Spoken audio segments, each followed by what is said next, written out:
زلیخا کے داؤ پیچ ناکام ہو گئے تو حضرت یوسف علیہ السلام کو قید خانے میں ڈالنے کا تہیہ کر لیا۔ اس نے اپنے شوہر کو مجبور کیا کہ اس کی جس قدر رسوائی اور بدنامی ہو چکی ہے، اس کے توڑ کے لیے یوسف علیہ السلام کو قید خانے میں ڈال دیا جائے تاکہ لوگوں کو معلوم ہو کہ زلیخا بے قصور ہے۔ حضرت یوسف علیہ السلام کی عفت و پاک دامنی ثابت ہونے کے باوجود عزیزی مصر نے انہیں حوالے زندان کر دیا۔ یوں اللہ تعالیٰ نے جیل جانے کی دعا قبول فرما کر ایک طرف تو انہیں عورتوں کی چل بازیوں سے بچا لیا تو دوسری طرف شاہ مصر کے قرب اور حکومت میں شامل ہونے کے مواقع فراہم کر دیے۔ آپ علیہ السلام قیدیوں کی خبر گیری کرتے اور ان سے پیار و محبت سے پیش آتے، چنانچہ بہت جلد قیدیوں میں مقبول ہو گئے۔ محل کے 2 خاص آدمی بادشاہ کو زہر دینے کے الزام میں گرفتار کر کے قید خانے لائے گئے۔ ان میں سے ایک شاہی ساقی یعنی بادشاہ کو مشروبات پلانے والا اور دوسرا باورچی تھا۔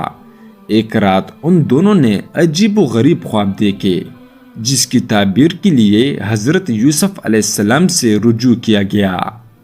ایک نے خواب میں خود کو شراب نے چھوڑتے دیکھا اور دوسرے نے دیکھا کہ وہ اپنے سر پر روٹی اٹھائے ہوئے ہیں جسے پرندے نوچ نوچ کر کھا رہے ہیں۔ آپ علیہ السلام نے فرمایا، اے میرے قید خانے کے رفیقو، تم دونوں میں سے ایک تو اپنے بادشاہ کو شراب پلانے پر مقرر ہو جائے گا، لیکن دوسرا سولی پر چڑھایا جائے گا اور پرندے اس کا سر نوچ نوچ کر کھا لیں گے۔ آپ علیہ السلام نے دونوں اشخاص میں سے جس کی نسبت خیال کیا کہ وہ رہائی پا جائے گا، اس سے کہا، اپنے آقا سے میرا ذکر بھی کرنا، لیکن شیطان نے ان کا اپنے آقا سے ذکر کرنا بلا دیا اور آپ علیہ السلام کئی برس جیل خانے ہی میں رہے۔ آپ علیہ السلام 7 سال جیل میں رہے۔ پھر اللہ رب العزت نے اپنے محبوب نبی کی باعزت رہائی کا بندوبست فرما دیا۔ ہوا یوں کہ مصر کے بادشاہ نے ایک ایسا حیران کن اور پریشان کن خواب دیکھا کہ درباری اور مصاحبین بھی اس کی تعبیر نہ بتا سکے۔ قرآن پاک میں اسے یوں بیان کیا گیا ہے، اور بادشاہ نے کہا، میں خواب دیکھتا ہوں کہ 7 موٹی گائیں ہیں جنہیں 7 دبلی گائیں کھا رہی ہیں، اور 7 سبز خوشے ہیں اور 7 خشک۔ اے دربار والو، اگر تم خواب کی تعبیر دینے والے ہو تو مجھے میرے خواب کی تعبیر بتلا دو۔ انہوں نے کہا، یہ خیالی خواب ہیں اور ہم ایسے خوابوں کی تعبیر نہیں جانتے۔ اس وقت دربار میں وہ شاہی ساقی بھی موجود تھا۔ اسے جیل میں قید حضرت یوسف علیہ السلام یاد آ گئے۔ اس نے بادشاہ سے کہا کہ اگر مجھے جیل خانے جانے کی اجازت عنایت فرما دیں تو میں اس خواب کی تعبیر آپ کو لا دوں گا۔ بادشاہ نے اسے اجازت دے دی تو وہ حضرت یوسف علیہ السلام کے پاس آیا۔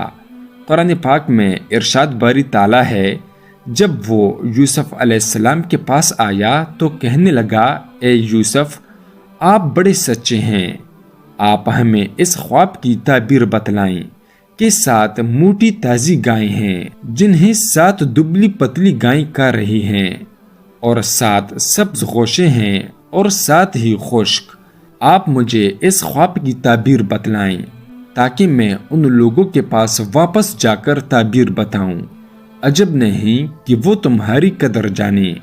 یوسف علیہ السلام نے کہا، تم لوگ 7 سال تک متواتر کھیتی کرتے رہو گے، تو جو غلہ کاٹو تو تھوڑے سے غلے کے سوا جو کھانے میں آئے تو باقی غلے کو خوشو ہی میں رہنے دینا۔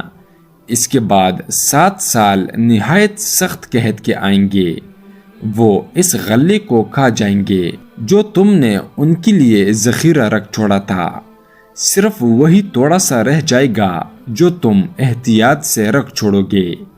پھر اس کے بعد ایک ایسا سال آئے گا کہ خوب می برسے گا اور لوگ اس میں رس نہ چھوڑیں گے۔ حضرت یوسف علیہ السلام نے نہ صرف خواب کی تعبیر بیان فرمائی بلکہ اناج کو کیڑے سے محفوظ رکھنے کے لیے ہمدردانہ مشورے بھی دے دیا۔ شاہی ساقی نے بادشاہ کے دربار میں حاضر ہو کر خواب کی تعبیر بیان کی تو بادشاہ بہت حیران ہوا۔ اس نے حکم جاری کیا کہ تعبیر بتانے والے کو دربار میں پیش کیا جائے۔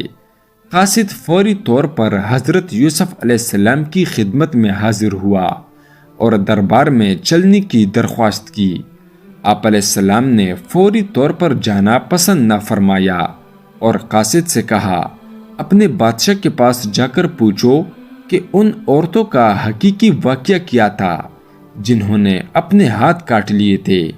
اس پر بادشاہ نے عورتوں کو طلب کیا اور پوچھا، کیا ہوا تھا جب تم نے یوسف علیہ السلام کو اپنی طرف مائل کرنا چاہا؟ سب نے یک زبان ہو کر کہا، ہم نے ان میں کوئی برائی نہیں دیکھی۔ عورتوں نے جب حضرت یوسف علیہ السلام کی پاک دامنی کی گواہی دے دی تو زلیخا شرم سے پانی پانی ہو گئی۔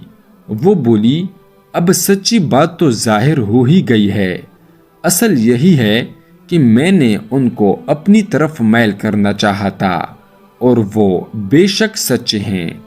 دراصل حضرت یوسف علیہ السلام نے رہائی سے قبل ضروری سمجھا کہ اس معاملے کی اصل حقیقت کھل کر واضح ہو جائے، جس کی بنا پر وہ کئی برس جیل میں رہے۔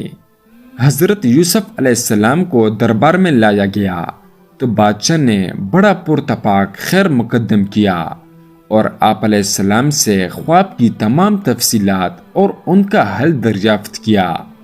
بادشاہ آپ علیہ السلام کی فہم و فراست اور فطانت و ذہانت سے بے حد متاثر ہوا۔ حضرت یوسف علیہ السلام نے فرمایا، مجھے اس ملک کے خزانوں پر مقرر کر دیجئے کیونکہ میں حفاظت کر سکتا ہوں اور اس کام سے واقف بھی ہوں۔ بادشاہ مصر ایک جہاں دیدہ، تجربہ کار اور چہرہ شناس شخص تھا۔ اس نے آپ علیہ السلام کو خزانے سمیت امور مملکت میں مختار کل بنا دیا۔